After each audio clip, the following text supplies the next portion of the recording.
Human rights lawyers have told the BBC that Turkey is likely in breach of international humanitarian law. A BBC investigation has found that Turkish attacks on infrastructure in northeast Syria have contributed to a water crisis in an already drought-stricken country. Namak Koshnow reports. The river Khabur was once the main source of water for Hasaka in northeast Syria. 30 years later, extreme drought caused by climate change has dried up the supply. I can't see a sign of water anywhere. It's a land of 1 million people without water. We are dying here. When the Khabur River dried up, the people of Hasaka turned to Aluk, where water dug from wells could be piped into the city. The Aluk wells are in an area called Ras Al Ain. In 2019, it was seized by the Turkish army as part of a military incursion in its fight against the PKK, which Turkey considers a terrorist organization. Today there is no water piped in from Aluk to Hasaka. Instead, the city depends on unreliable sources of water brought by tankers driven by people like Ahmed. These people need more water. The weather is very hot. The phone doesn't stop ringing. People calling. You can see, we can't cope with people's demands. The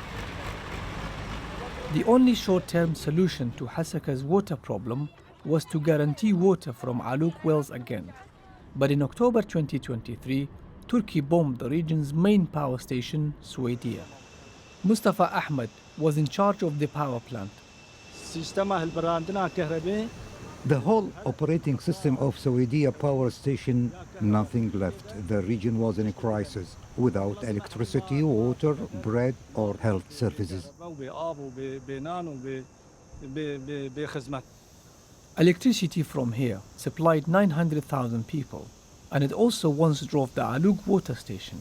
That's now impossible, and almost 1 million people in Hasaka remain without a direct water supply.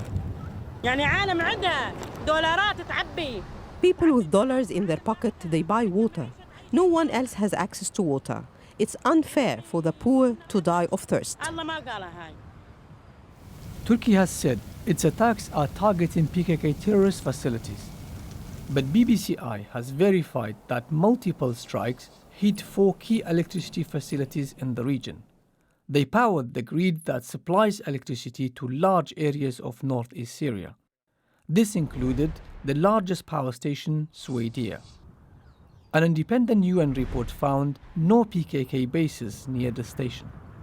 We put our findings to international human rights lawyers.